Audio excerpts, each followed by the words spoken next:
تو یہ کون ہے؟ یہ شخص منافق ہے، ایمان تو نہیں ہے نا۔ ایمان اور اہل ایمان کی تو دشمنی ہے دل میں، جڑیں تو کھودنے کے لیے آئے ہیں، لیکن اپنے آپ کو قانوناً انہوں نے مسلمان ظاہر کیا ہوا ہے۔ اس کی ایک مثال حضور کے زمانے میں بھی آئی۔ یہ بات سمجھ میں نہ آتی اگر یہ مثال قرآن میں سورہ آل عمران میں موجود نہ ہوتی۔ یہودی آپ کو معلوم ہے بہت ذہین، بہت فتین قوم ہے یہ دوسری بات ہے کہ وہ ان کی ذہانت جو ہے وہ الٹے رخ پر چلتی ہے، سازش میں نہایت ماہر قوم۔ انہوں نے جب دیکھا کہ ایمان اور اسلام اور حضور اور صحابہ کی تو بڑی ساکھ بنتی جا رہی ہے، کس طرح کہ جو ایک دفعہ مسلمان ہو جاتا ہے چاہے اس کے جسم کے ٹکڑے اڑا دیے جائیں وہ واپس نہیں پھرتا۔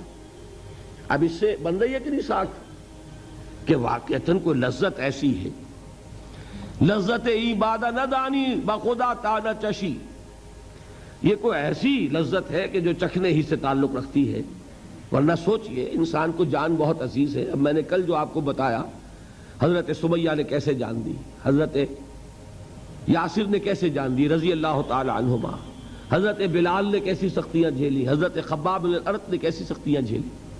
تو اس کا مطلب ہوا کہ کوئی چیز ہے ایمان، کوئی ایسی حقیقت ہے فطرت انسانی کی جانی پہچانی اور محبوب شے کہ انسان اس کے لیے جان بھی دینے کو تیار ہے۔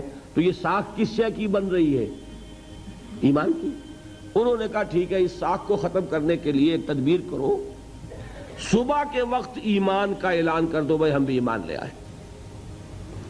اب فرض کیجئے کہ علماء یہود میں سے کوئی اعلان کریں، دو تین حاضر ہو جائے فجر کی نماز کے فوراً بعد حضور کی خدمت میں، حضور ہمیں کلمہ پڑھا لیجئے، ہم مسلمان ہو جائیں۔ مسلمانوں میں کتنی خوشی ہوئی ہوگی کہ یہ ہمیں ساتھی مل گئے، یہود کے علماء میں سے آ گئے، ٹھیک۔ لیکن ان کی نیت کیا تھی کہ صبح کو ایمان لاؤ، شام کو مرتد ہو جاؤ۔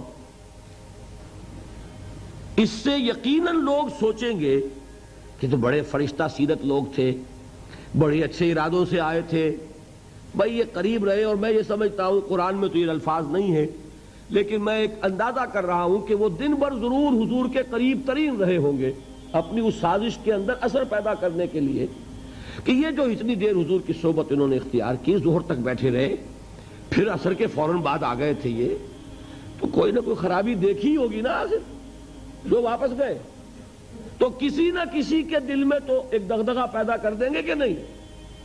اس لیے کہ شک پیدا کرنا یہ بڑا آسان ہے۔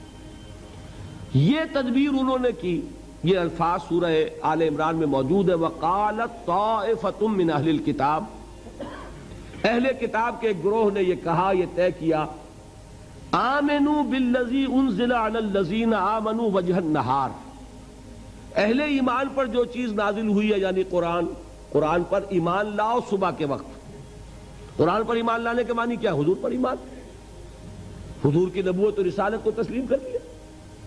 وَاکْفُرُوا آخِرَهُ، اسی دن کے آخری حصے میں جا کر کفر کر دو، لعلہم یرجعون، شاید کہ یہ بھی لوٹ آئیں۔ اندر سے جا کے دو چار کے دل میں تو شک ڈال کے کھینچ کے لائیں گے کہ نہیں، اور دو چار کو بھی ہلا دیا تو وہ ساکھ تو ختم ہو جائے گی نا کہ جو ایک دفعہ ایمان لے آئے وہ واپس نہیں پھرتا۔ یہ سازش ہے جس کا ذکر ہے قرآن میں۔ اب آپ سوچئے، یہ تو میں نے جو یہودیوں کی مثال دی ہے وہ نور الدین زنگی والے، انہوں نے تو کئی مہینے لگائے ہوں گے، یہ صرف چند گھنٹے رہے ایمان میں، قانونی ایمان میں۔ ظہر کی نماز پڑھی ہوگی حضور کی امامت میں، عصر کی نماز پڑھی ہوگی اور بہت قریب بیٹھے ہوں گے، تو لوگوں نے کیا سمجھا انہیں؟ مسلمان۔ حقیقت میں تو مسلمان نہیں ہے۔ انہوں نے ایمان کی لذت ایک لمحے کے لیے بھی نہیں چکھی، وہ تو کفر ہی کے ساتھ آئے تھے، کفر ہی کے ساتھ چلے گئے، کفر ہی میں رہے، قانوناً مسلمان رہے۔ فرض کیجئے اس وقت میں کوئی مر جاتا ان میں سے تو حضور اس کی نماز جنازہ پڑھاتے کہ نہیں پڑھاتے؟ اگر ظہر عصر کے درمیان ان میں سے کسی ایک کی موت آ جاتی تو وہ قانوناً مسلمان تھا، اس کی نماز جنازہ حضور پڑھاتے۔ لیکن یہ کہ وہ جانتے ہیں خوب اچھی طرح کہ ہم مسلمان نہیں، انہیں پتا ہے کہ ہم نے یہ لبادہ اڑا ہے فریب کے لیے، دھوکے کے لیے۔ تو یہ تین مثالیں ہو گئیں، ایک حضور کے زمانے سے، ایک نور الدین زنگی کے زمانے سے، اور ایک میں نے مثال دے دی آج بھی ہو سکتا ہے کہ ایسا ہو رہا ہو۔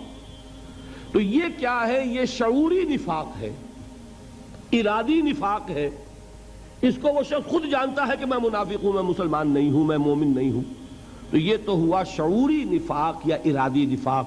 یہ میں آپ کو بتا دوں کہ یہ نفاق بہت کم ہوتا ہے۔ قرآن مجید میں جس نفاق کا ذکر ہے اکثر و بیشتر وہ یہ نہیں ہے، وہ دوسرا ہے۔ وہ دوسرا کیا ہے؟